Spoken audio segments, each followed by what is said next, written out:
Hey everyone, and welcome back for another deep dive.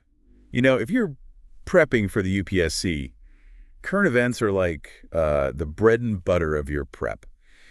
So today we're going to be looking at something that's almost guaranteed to pop up on your exam: China's ambitions in space. Right. And to help us sort through all this, we've got a fantastic piece from Eurasia Times with some really interesting insights. So strap yourselves in, folks, because this is one space race you won't want to miss. Yeah, I think one of the most striking things about China's approach to space is their long-term vision. I mean, they've openly stated that they want to be a dominant force in space by 2050, Yeah. and they're taking concrete steps to achieve that. Okay, so no messing around. No, it's not just talk. It's a carefully planned strategy, and it has some major implications for, how global power dynamics are going to play out. For sure. So let's break this down a little. The article highlights this recent test they did. They successfully tested a silicon carbide power device in orbit. Now, I'll be honest, I'm no rocket scientist. Right. Can you explain what makes this technology so important? Absolutely. So silicon carbide, or SiC as it's often called, is a real game changer when it comes to spacecraft. Think of it this way. It allows for power systems that are 5 times more efficient 5 times. than what we're using now. That's a huge leap. And on top of that, they're much lighter. So for UPSC aspirants, this is a perfect example of how advancements in technology can directly impact a country's capabilities in space. So longer missions, heavier payloads, maybe even making those sci-fi dreams of lunar bases a reality. Exactly. SiC is a big step toward making all those ambitious plans actually feasible. And it's not just theoretical either. I mean, China's already putting these advancements to work with their Tiangong space station. Oh yeah, Tiangong. That's been making a lot of headlines lately. Hmm. So for our UPSC folks out there, what's the big takeaway here? How does this independent space station fit into China's grand plan for space? Tiangong is a powerful symbol of China's growing self-reliance when it comes to space. It shows a real shift away from depending on international collaborations like we see with the International Space Station. And this could have huge ripple effects down the line when we think about future space exploration and how we manage resources in space. It's a big deal because China is basically showing that they can operate in space on their own terms. Yeah, and that's a pretty clear indicator of growing global influence, wouldn't you say? Absolutely. Definitely something to keep an eye on, especially if you're gearing up for the UPSC. Now let's talk about China's future plans, because they're not exactly keeping them a secret. They've got their eyes set on a lunar research facility by 2030, a permanent lunar base by 2035. And get this, they're aiming to bring back samples from Mars by 2028. That's right. And if they can pull that off, they'd be beating NASA and the European Space Agency to it. It's a bold move. It is. And it tells you a lot about China's commitment to leading the way in space exploration and resource utilization. And for those preparing for the UPSC, this ties into a lot of key themes. Things like resource competition, international collaborations, and of course, the shifting balance of power in space. It's all connected. So it's all very exciting from a scientific point of view. But I got to ask, what's the reaction been like from the West, particularly the U.S.? I mean, are there concerns about China potentially using these advancements for military purposes?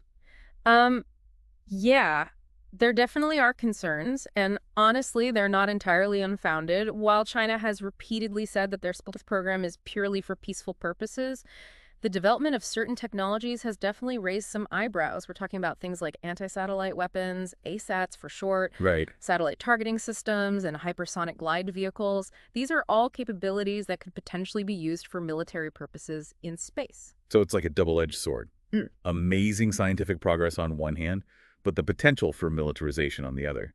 For UPSC aspirants, understanding this duality is super important. It's not just about the advancements themselves. It's about their potential impact on global security and strategic stability. Exactly. And to really grasp the extent of this concern, we need to take a closer look at some specific events that have fueled these anxieties. Okay, so let's do that. Let's dive into some of those incidents. I know there was a pretty major ASAT test back in 2007 that really sent shockwaves through the international community. What can you tell us about that? Well, the 2007 ASAT test was like a wake-up call for a lot of countries. It showed that China was capable of destroying satellites in orbit, which are essential for so many things, both civilian and military functions.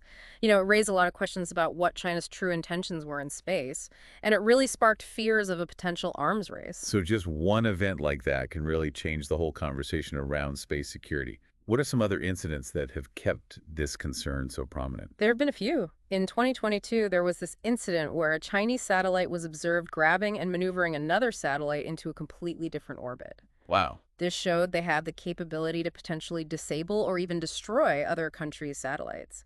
And as you know, satellites are crucial for communication, navigation, intelligence gathering.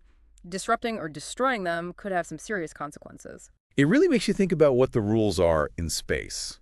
It's like the Wild West up there. No one's really in charge. And I remember reading about China simulating an attack on Elon Musk's Starlink network. That definitely got people talking here in the West. Yeah, the Starlink simulation was particularly worrisome because it showed how vulnerable these mega constellations are, these massive networks of satellites, and how easily they could be disrupted. Imagine the chaos if a country's entire satellite communication network suddenly went offline. It wouldn't just be about losing internet access, would it? We're talking about financial transactions, military operations, even emergency response systems being disrupted. It'd be a whole new level of strategic warfare. Absolutely. It'd be a major blow. So the U.S. is definitely taking all of this very seriously. The fact that they established the U.S. Space Force in 2018 is a direct response to this perceived threat from China. They're also investing heavily in counter-space capabilities. What does that mean exactly? Basically, it means developing technologies that can protect American assets in space and deter any potential adversaries. Think of it as a shield in space, ready to defend against attacks. So it sounds like we're seeing the beginnings of a new space race with the U.S. and China as the main players. But this time, it's not just about planting a flag on the moon. It's about control dominance and projecting power from orbit. What does this mean for other countries, especially those who want to become major players in space? That's a great question. It's important to remember that space is something we all share. All countries have a stake in making sure it's used peacefully and sustainably. But the reality is that the US and China have the resources and the technology. They are the ones setting the pace.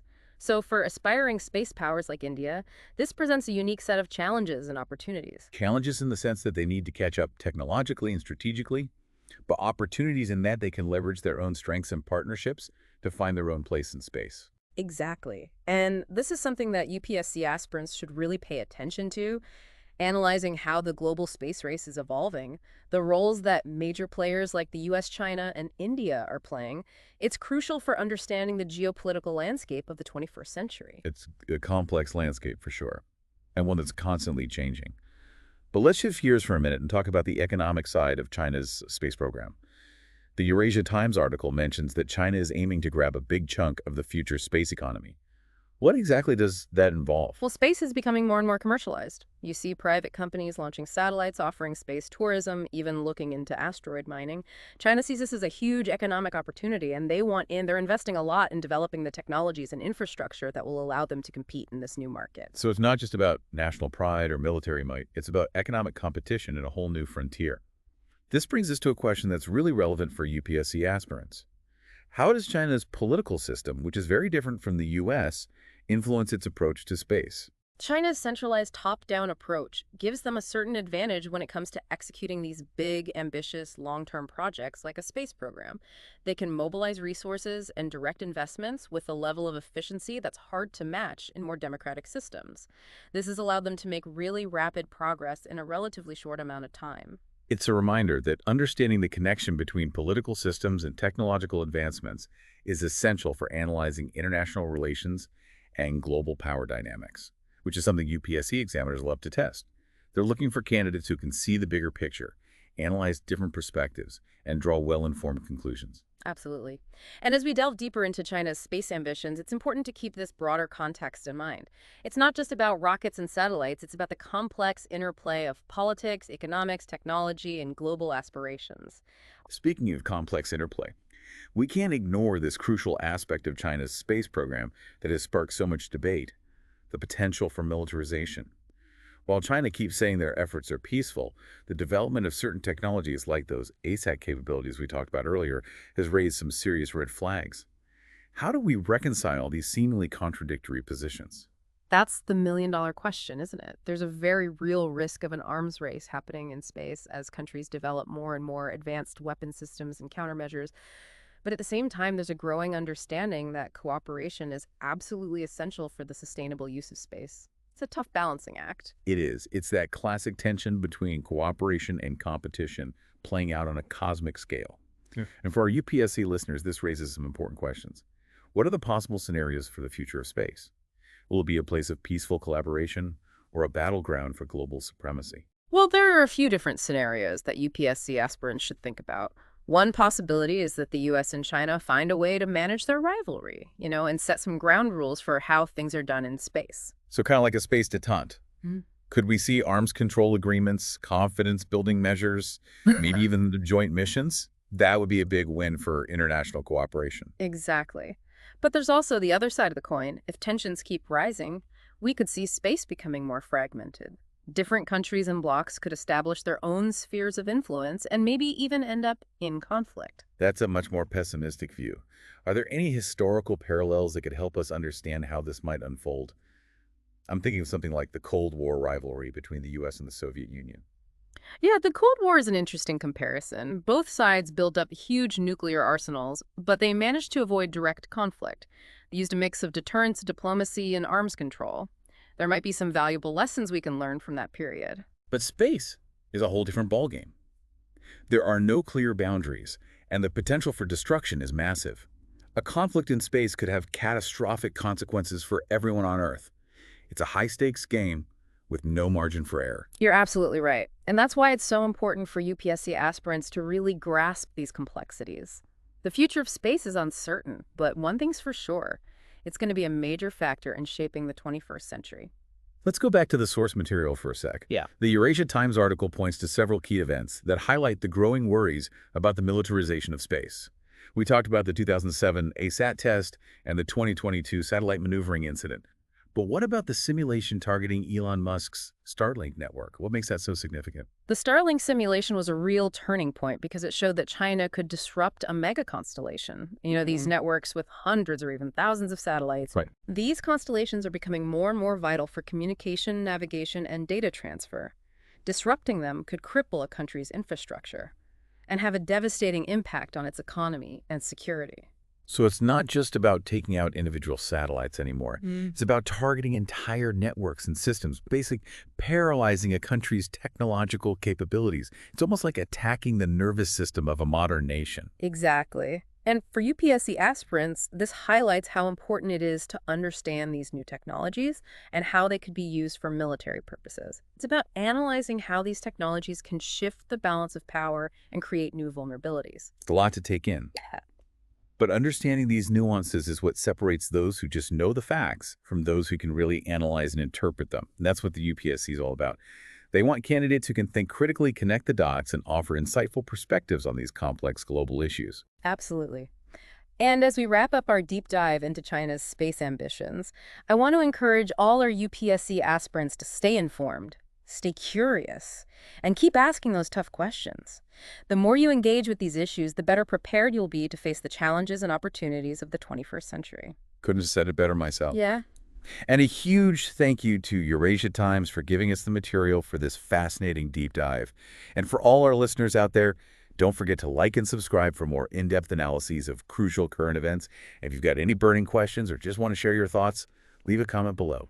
We love hearing from you. Absolutely. Your insights and perspectives make these conversations so much richer. That's right. Until next time, keep those minds sharp and those preparations strong.